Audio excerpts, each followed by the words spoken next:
I spent 2 years thinking about one moment. Racing is an art. Revenge will surely come. But racing with passion, that's high art. You heard about me? Yeah, because you had Cuddy on with you, Cuddy right? was on. Yo, he gave us some gold, man. We had a good time. Good, man. We're gonna duplicate that did magic. Did he ask why your name? He didn't ask because I think he knew already. No, he didn't. There's a dice game called CeeLo. Whenever you roll a 4, 5, 6, they call that a Headkrack. So it's like hitting the jackpot. Oh. It's kind of like a gambling term. I love that, man. Cool. I'm pretty sure they're holding us against me on the clock, so let's get it popping, All right, man. all All right, cool. So I'm sitting here with Paul and Scott Waugh. Need for Speed. Saw it the other day. Amazing. And it's cool to walk into a movie with no preconceived connotations and to be completely blown away. I mean, y'all had us from the opening credits. Yeah. Oh, great. Thank you so much, brother. Yeah. So, I mean, so how did it feel for you? Like, I mean, like, it seems like you are, like, you know, living the dream. Like, a lot of people, like, work their entire lives as actors. Man. You are the dream. I mean, You're a dream. You're my dream. to get 2 Emmys and be under the age of 40, not 1 Emmy, but 2 Emmy, and to walk away from one successful thing and roll into something that definitely looks like it's gonna be successful, how does it feel for you? Like, how do you top this? Hey, you know what? I have no idea. I always joked around with the Breaking Bad that now that it's done, but when we were coming to the end, I was just saying, you know, it's all downhill from here because Breaking Bad was. I hold it at such a crazy plateau, but then It was downhill because you were going to work for me. Well, yes. That's great, bro. I really am happy to feel that way about it. Hey, you're the one that said it, man. I did it. You said downhill. I just knew where you were going. No, well, listen. Go ahead. But then I started this film the day after I finished Breaking Bad. I worked on the final day of Breaking Bad. Yeah, it was I got like on a literally like plane. 8 hours later. Yeah. I left that night, Albuquerque. They had a plane waiting for me. It took me up to Mendocino, California. I was on set at 6:30 in the morning the next day. I landed, at like 2 or something? Yeah. I was on set at 6:30. And if you look at Breaking Bad, it looks like your character actually drove out Drove of that from show that straight. No, that was some irony there.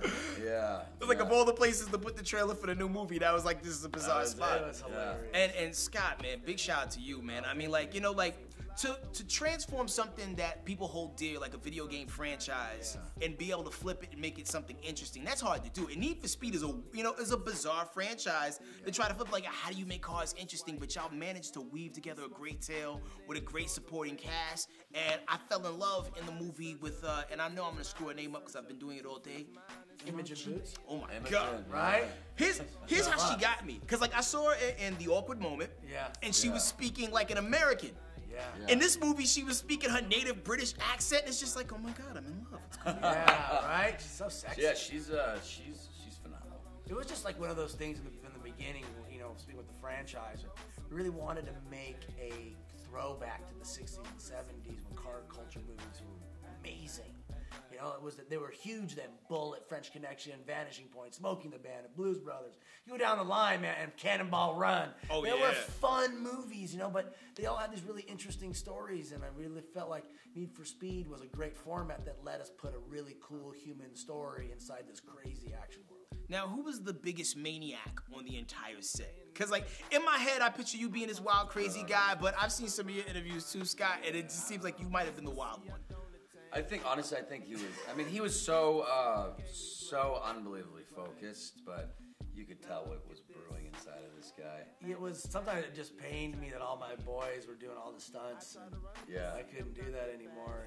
But it was just, oh man, we just had a lot of fun. We had the best time. A lot of fun, and you know, when you get a chance to really do because there's no CG in the movie, we wanted to wreck a lot of stuff and do it for real and drive the speeds that we said. That's fun, man, and you know, it's a lot of challenge keeping it safe, but it was just a thrill. So at some point, a car actually achieved 234 miles per hour in the making of this movie. We know it was over 200, you know. Yeah, I don't know if 234, but yeah, definitely over 200. I did not get over 200. What is the fastest you went? The fastest it was probably. I know it was because we were in the camera car in front of him, pulling him in Porsche Cayenne, and he was 230. Oh no, I'm sorry, 125. Yeah. And we were going like that, and he was like, I said, hey man, just follow us. We just follow the camera car. We would rip through these cars like that, and we were hauling. And a lot of the shots, because I'm following a camera car, and there's a big Russian arm with a camera on the end of it, hanging out the back of it, and I have to stay pretty close to it because the camera needs to see me, you know?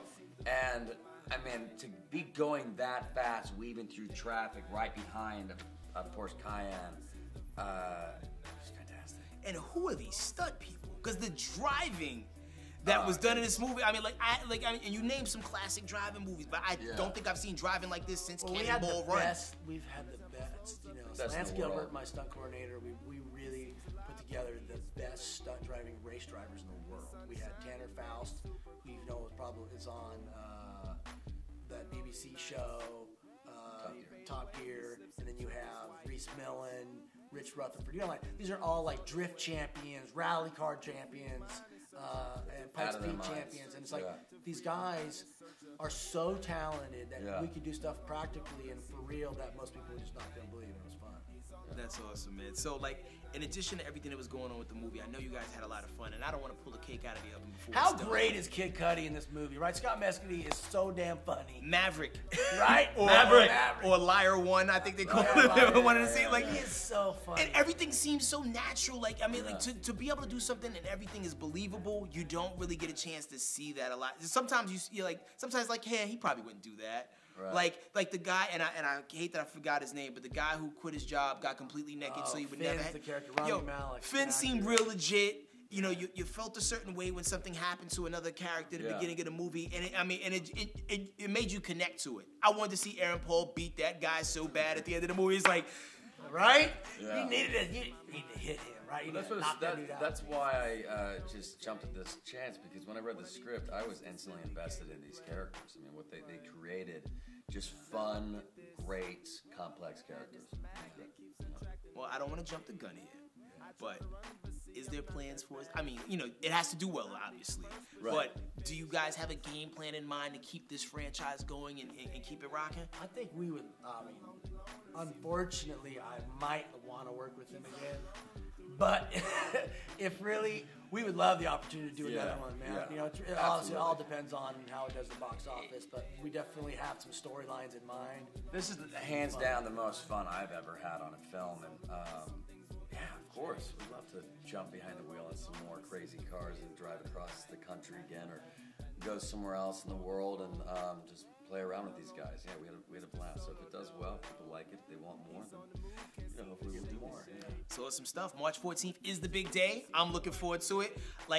Having already seen it, I can't wait to see it again. And it's that type of movie, man. You guys definitely delivered a classic, man. Thank you so much. Yo, shout out to you, Mr. Thank Hall. you very much, man. Mr. Hall. It's like y'all could be a rap group. Paul Wall. He had her through. Cause day and night, the lonely loner seems to free his mind at night. He's all alone through the